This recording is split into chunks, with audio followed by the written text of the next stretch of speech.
Hello, I'm going to show you how to balance a Yinlong bank. It's going to be 80 amp hours at 40 amp hour cells. It's going to be two banks. Um, Whenever they came in, they was all over the place. I was told not that I didn't need to balance them, but I chose to just to show how it's done because this is the first time doing it myself. And I'll show you how drastically like everything changed and balanced out. All right, now you got all the Yinlong cells wired up. Now you got just single piece. I used 10 stranded wire to run from cell to cell.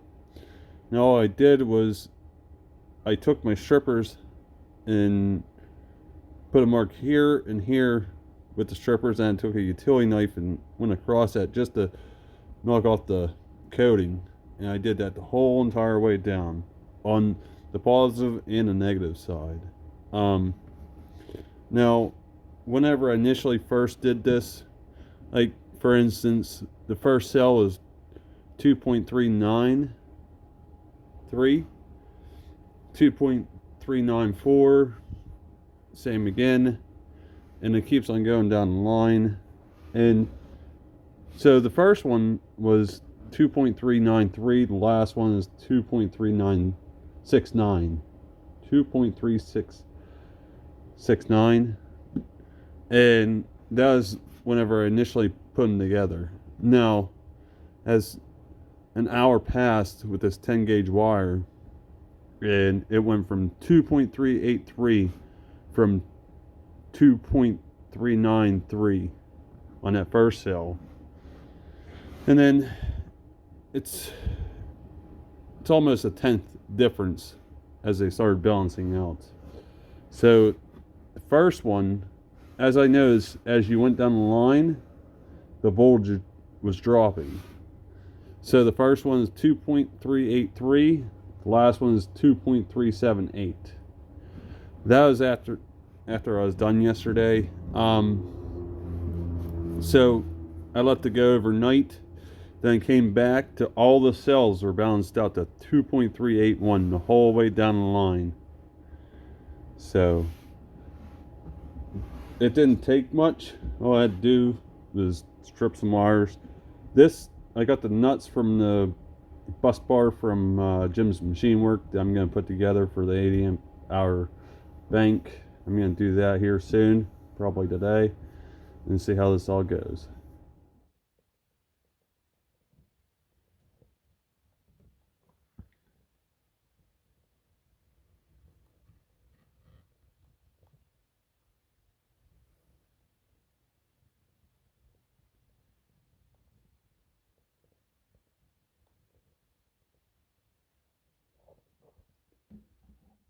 All right, I went ahead and disconnected all the Yinglongs. We're just going to take a measurement on the cell to see what if it still comes out to, yep, 2.381. So I'm going to assume the rest are on that. All I'm doing is touching the end of the stud here on DC current, and that's how we're getting 2.381 volts. Now we're going to assemble the bank. Hopefully all goes well. So here you got your plates to go on there. This is all from Jim's Machine Work. You get the plates, the nuts, the screws for the balancer. Then you also get multiple of these. These are for to put your lugs on your battery. They're all shredded bolts, so when you're tightening down, it has a nice firm grip. So in my head, to build these banks, we're gonna make this one the negative. So you got your two negative poses here. Put that down. Put a couple of nuts on them.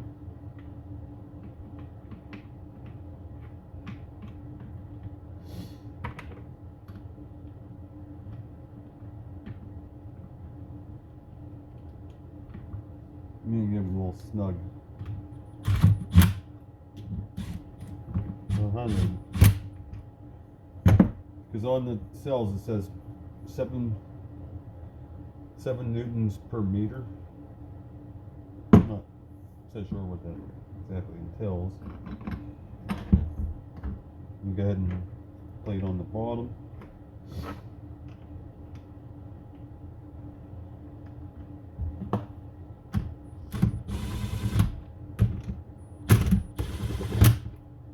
Actually going to turn it down to 1 to strip them out.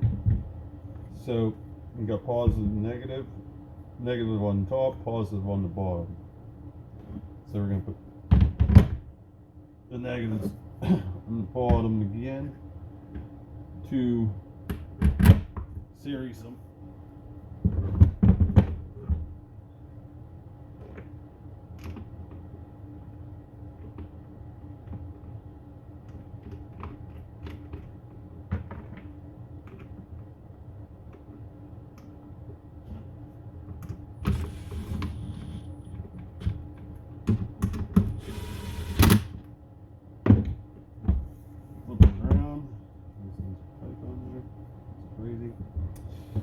Anyways, we got pauses up on top. And get these tight down.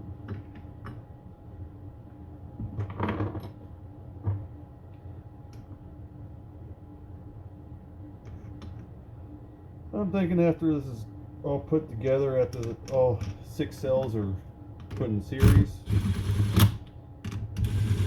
we should rest at like 14.3. So negative, positive, so we need negative again.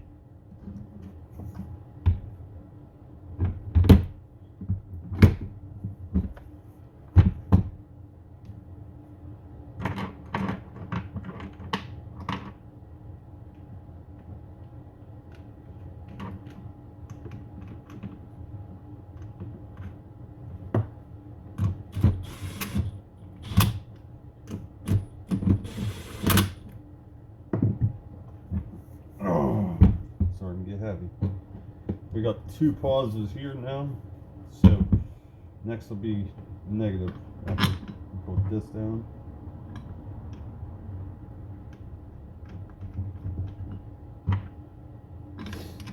I don't think there's a point in Loctite because the nuts on the bottom, they're serrated as well, so it should give a nice firm grip. So negative next. Try this way.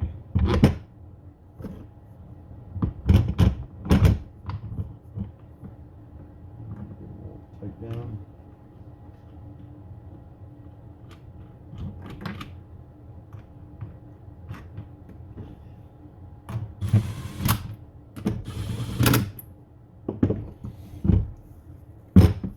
Pauses, negative next.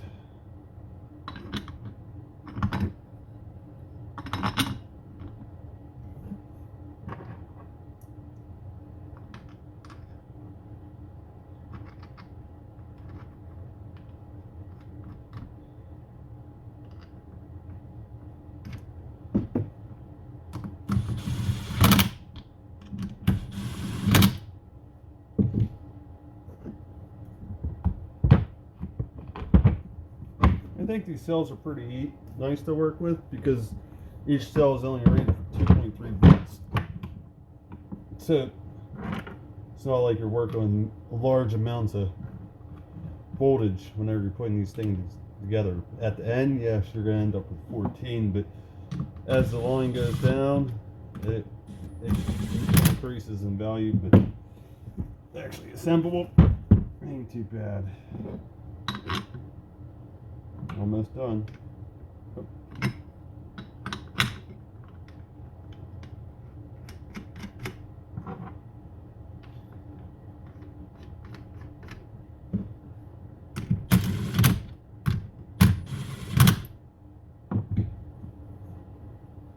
Negative again.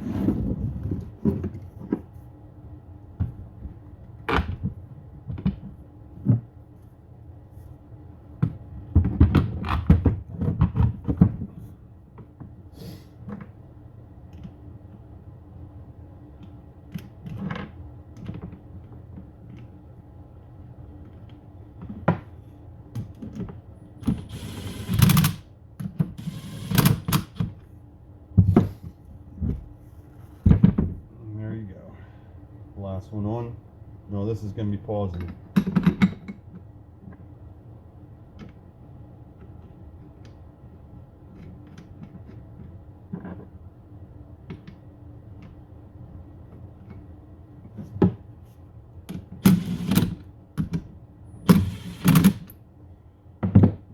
Look here. Yep. So now that that's built, didn't take us too long. 7 minutes. I mean, it still needs to go back and torque down the spec. But here you got the voltmeter. So red light on the positive side. Give her one of those. Give her one of these. After everything is ran in series, then all the cells are paralleled, and each 6 cells get 14.29. That's the resting voltage. Now, remember the cells are at 2.381. Now you can charge them, I guess, up to 16 volts.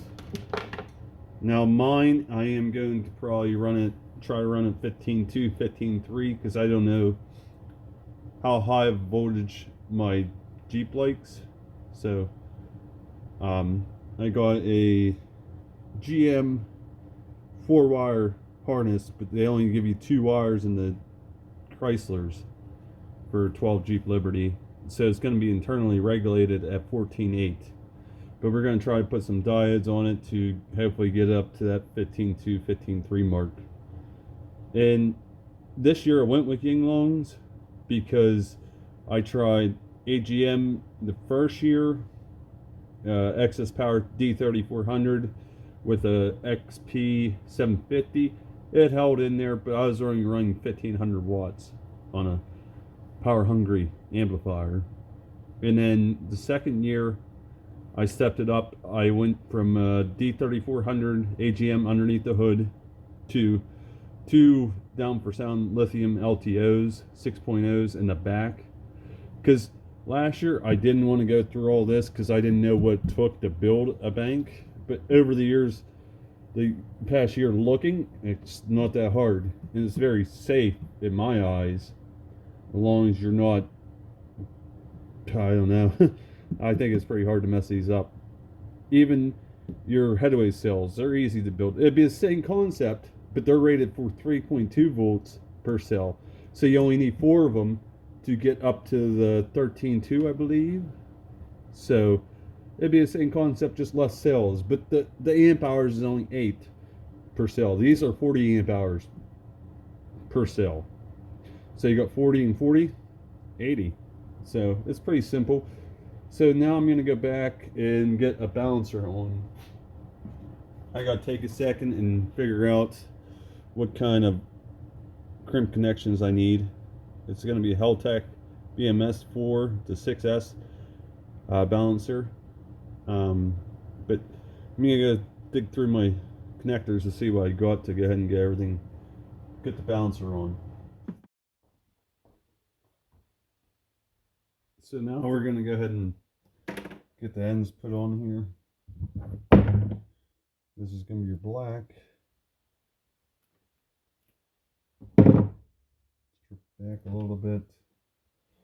I'm going to put some heat shrink on it. I don't think it's necessary, but that's how I am.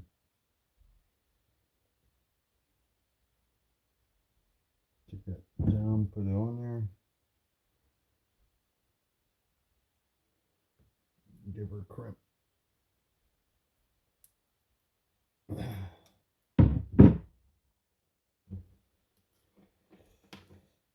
Slide that up over. Plus these stupid ones that have the insulated terminals, they always tend to fall off.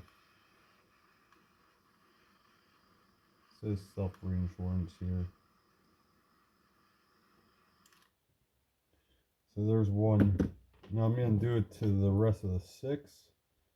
And these are going to be all the positives that need to go on each cell. So go ahead and do that, and then we'll go ahead and get it pulled down. So on this LTO bank that I'm building, I'm using a Heltec BMS I got from Big Jeff's. Now, whenever this comes in, it's going to be on the NCM LFP. You'll have to resolder to LTO. And all it takes is a simple soldering iron. Just put your iron on here and pick up, and solder should come away. Then you'll have to get some more solder and warm it up and put it on there and weld the thing together. Nice and simple. So now we're going to go ahead and got my ends all solder on there. You got the black, then the 6 wires here. Now there are spots on here that these need to go on. I'll be right back.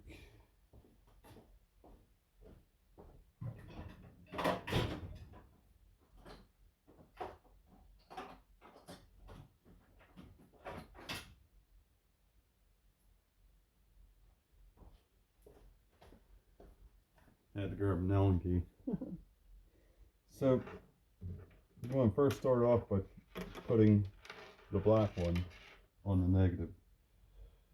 So simply just put it on there, give her a tighten down with the Allen keys.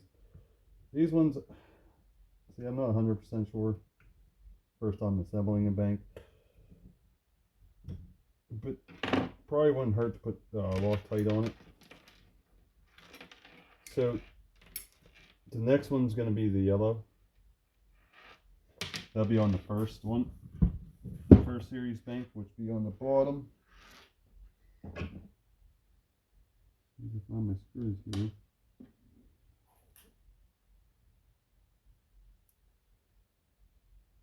Put that one on.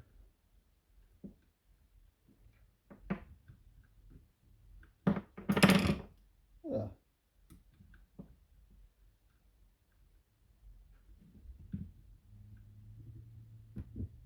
Get her snug down. Next be white. That'd be the second. Go for it. Next series.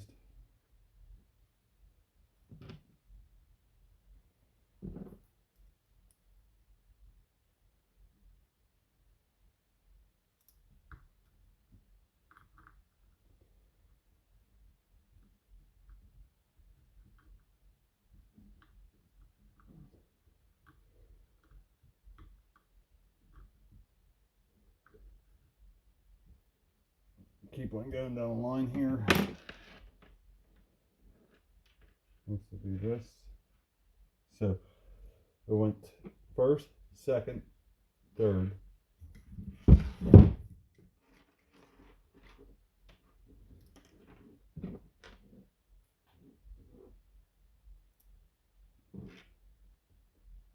This one will be next.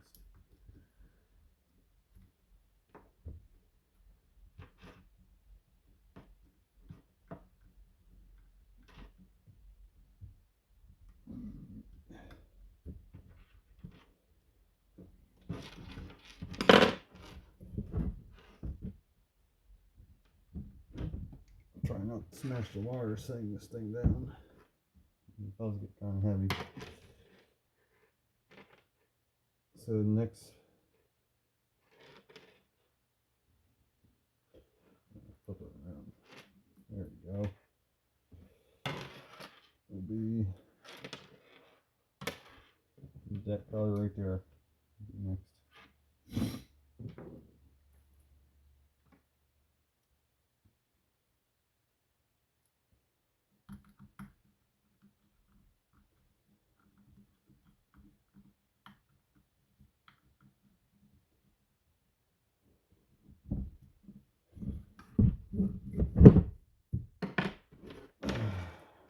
So we got next.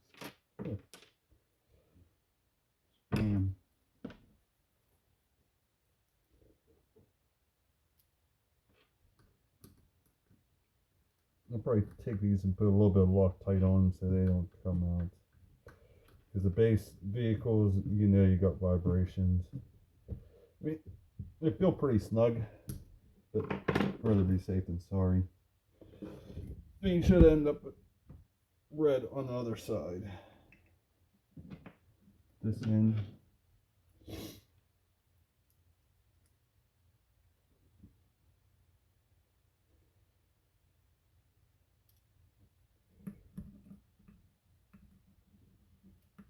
like that.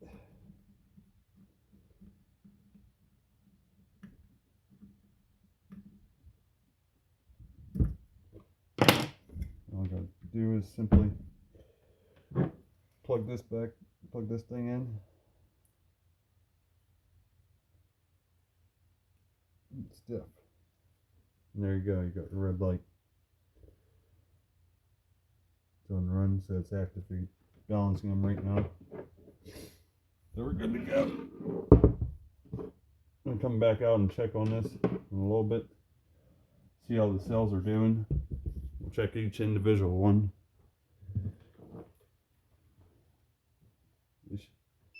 Like I said, they should all be balanced right now.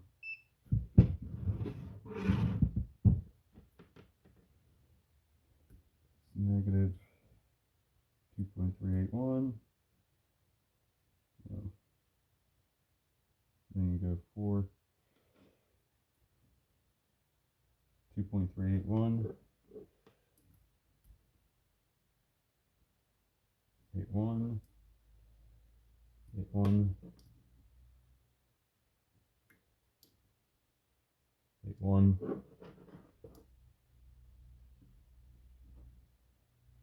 81. Good down the line. There you go. You got that bank built for the Jeep this year. Actually, it wasn't too bad. I don't know why I didn't do it years ago whenever I first came in the audio scene. Price, because I think I had just in the sales 640 or something, and then you add the bus bars. There's another $90, and they're cheap bus bars. They're not nice machine bus bars. And then you add up, and then you put the balancer in there too. So it only depends where you get them, 20 or $50. So you're talking a little bit of money. But they say for lithium, every 1,000 watts you want 10 amp hours of lithium. So we should be able to run up to 8,000 watts on this. Hopefully I won't see no dips in my voltage anymore. With those LTOs from down from sound, it'd hold up because I was running a Smart 5K last year, and I started at 14.4, and then by the time I got done demoing, and I don't even know how many watts I was pushing, but recently I looked because I got a SBL lab. I might have been pushing 1,500 watts. I don't know. Maybe I'm doing something wrong. This is a learning curve. I'm still trying to learn everything. Just watching YouTube, learning from everybody else. But my voltage was sort of 14.4, and then it'd go down 13.4, 13.2. And I was trying to externally regulate that amp alternator I had on there. And I would get it up to 14.8, and then the transpo, there's a blue box, it would just let it down, and it wouldn't even be charging. So this year I decided to internally regulate it up to 14.8, so it's the alternator's time to shine. So I hear Chrysler, they have voltage issues because everything's controlled off the computer, so that's a big issue. So I'm going to try to do better this year. I'm going to show you a couple other things later on I'm going to do to the Jeep this year. This is more of a bigger build than last year. I mean, last year I had some 8-inch mids and highs, 8-inch mids, and then a super tweeter down low. And I ran off a SCAR RP 150.4. I mean, it did good. The AB amp, it shined because it was nice and clear. it wasn't loud enough to keep up with the 415s I had, and they was just the base SVRs. Are rated 800 watts RMS, and in the back of that Jeep. And so this year we're gonna pick it up a little bit there. Um, I had a no wall last year, so I had the box built from the hatch the whole way to the back of the front seats, and I'm gonna change that up this year. Uh, the battery bank, the alternator. Um, those are in the amplifiers for the mids and highs. I think I want to say I'm going to do all DS18 full range amps for the subs and the mids and highs. So we'll see what this year brings. But I just wanted to show you how to build an LTO bank because I never did it. It's pretty simple. You look up enough of YouTube, it wasn't too bad. I think I assembled in maybe half an hour longer because I was recording. But hey, at least I got it done. Go back and tighten everything down for the newtons, and put some Loctites on the balancers in the thing. But other than that, I'll show you, try to get a video out of showing what I'm putting in the Jeep piece by piece. So catch you then.